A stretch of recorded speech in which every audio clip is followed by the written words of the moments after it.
Assalamualaikum warahmatullahi wabarakatuh. Alhamdulillah kita telah memasuki hari ke-42 dalam program kita 10 menit mengaji tafsir Jalalain.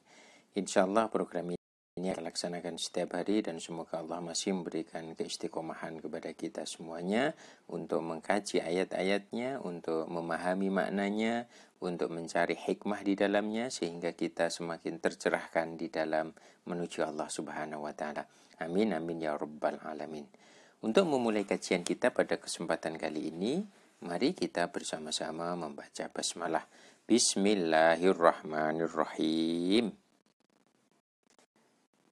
Hari ini kita akan melanjutkan kajian terhadap ayat ke-75 dari surat Al-Baqarah. Bismillahirrahmanirrahim. Afatat ma'una. Ono to mongko berharap sira kabeh, bronto sira kabeh ayyuhal mukminuna he wong-wong mukmin. Ayyuminu ing yen to beriman sapa wong Yahudi, ai al yahudu tegese wong-wong Yahudi lakum marang sira kabeh. Waqad kana lan temen-temen ana sapa farikun kelompok. To ifatun tegese kelompok minhum saking ulama Bani Israel atau Yahudi.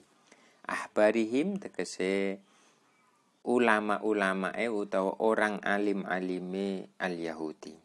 Yasmauna iku krungu sapa farikun minhum kalamallahi ing dawuhe Gusti Allah fit Taurati ing dalem Taurat. Summa yuharrifuna nuli ngowahi nuli merubah sapa farikun hu ing kalamallah. Yuhayyiruna tegese merubah sapa farikun minhum hu ing kalamallah mimba dima'aqolu saking sabadane oleh memahami sapa farikun hu ing kalamallah. Fahimu tegese saking sabadane memahami sapa farikun hu ing kalamallah. Wahum hale utawi farikun ya'lamuna iku ngerteni sapa farikun annahum ing sak temene farikun muftaruna iku gawe-gawe kabeh. Itu hanya berbuat sesuai dengan kehendak mereka kabeh semuanya. Wal hamzatu lan utawi hamzah lil ingkari iku kanggo ingkar. Aila tatma'u tegese janganlah engkau berharap, ojo bronto sira kabeh, ojo berharap sira kabeh. Falahum mongko iku ketuwe Yahudu sabiqatun utawi wis dhisik fil kufri ing dalem kekufuran. Ayat ke-75 ini merupakan ayat yang hitopnya itu untuk orang-orang beriman. Wahai orang-orang beriman, apakah engkau itu berharap agar orang-orang Yahudi itu beriman kepada agamamu sebagaimana kamu? Waqad kana farikun, padahal di dalam Yahudi itu ada sekelompok dari orang-orang yang alim mereka, orang-orang yang berilmu di antara orang Yahudi itu yasma'una kalam Allah, mendengar kalam Allah di dalam Taurat, mendengar wahyu Allah yang disebutkan di dalam Taurat.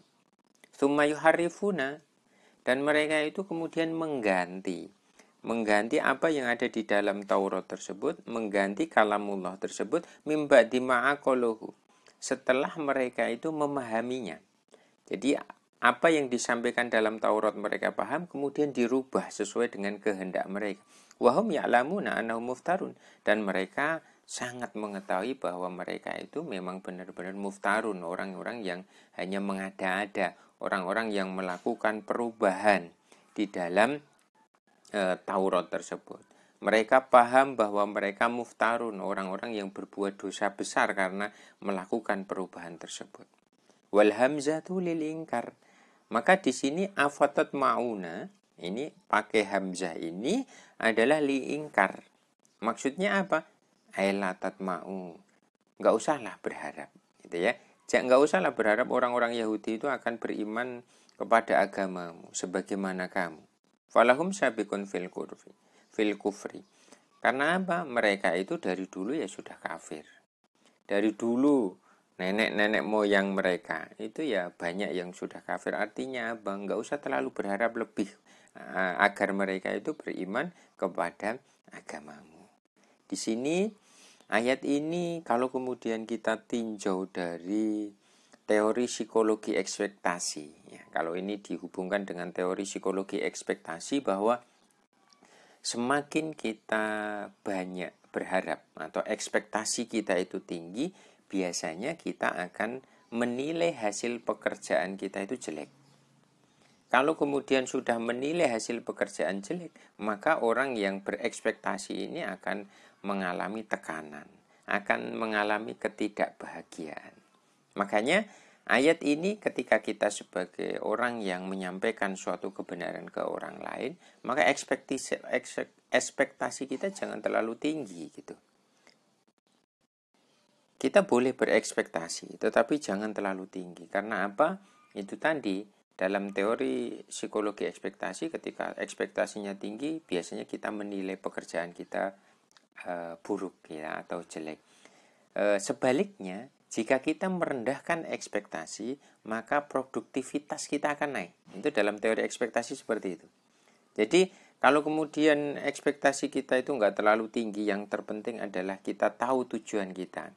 Bahwa ketika kita itu berdakwah, kita menyampaikan sesuatu itu yang terpenting adalah tersampaikannya apa yang ingin kita sampaikan, maka produktivitas kita itu akan naik. Karena apa? Karena kita semakin enjoy di dalam melaksanakan tugas tersebut. Kita ketika ada orang tidak sesuai dengan apa yang kita inginkan, dalam artian sesuai dengan perintah tersebut, ya kita tidak terlalu kecewa. Sehingga apa? Kita akan terus kemudian berjalan dan berjalan. Oleh karena itu, bagi para pendakwah, bagi para orang-orang yang menyampaikan kebenaran, maka ayat ini mengajarkan kepada kita itu untuk tawakal. Kita serahkan semuanya kepada Allah. Yang terpenting kita menyampaikan. Apakah kemudian diterima atau tidak, itu ya udah urusan Allah Subhanahu wa Ta'ala. Karena apa? Kita tidak bisa menentukan hasil. Yang perlu kita lakukan adalah kita berproses dengan baik. Kita melakukan sesuatu itu dengan baik, dengan bahagia, dengan gembira. Sehingga apa? Sehingga kita tidak terlalu tertekan terhadap apa yang kemudian dihasilkan. Kenyataan apa yang kemudian muncul dari apa yang kita lakukan. Kita tidak kemudian terlalu memusingkan itu. Mungkin itu yang dapat kita bahas dalam kesempatan kali ini. Semoga kita semuanya dapat menjadi orang-orang yang mampu mengelola emosi di dalam ekspektasi sehingga kita semakin bahagia dalam kehidupannya. Tetapi jangan lupa kita harus terus berproduktif, punya produktivitas di dalam mengajarkan, di dalam menyampaikan apa yang seharusnya kita sampaikan. Semoga Allah meridhai apa yang kita lakukan, aktivitas kita dalam kehidupan sehari-hari kita. Wallahu a'lam bishawab, wallahul muwaffiq ila aqwamit thoriq. Wassalamualaikum warahmatullahi wabarakatuh.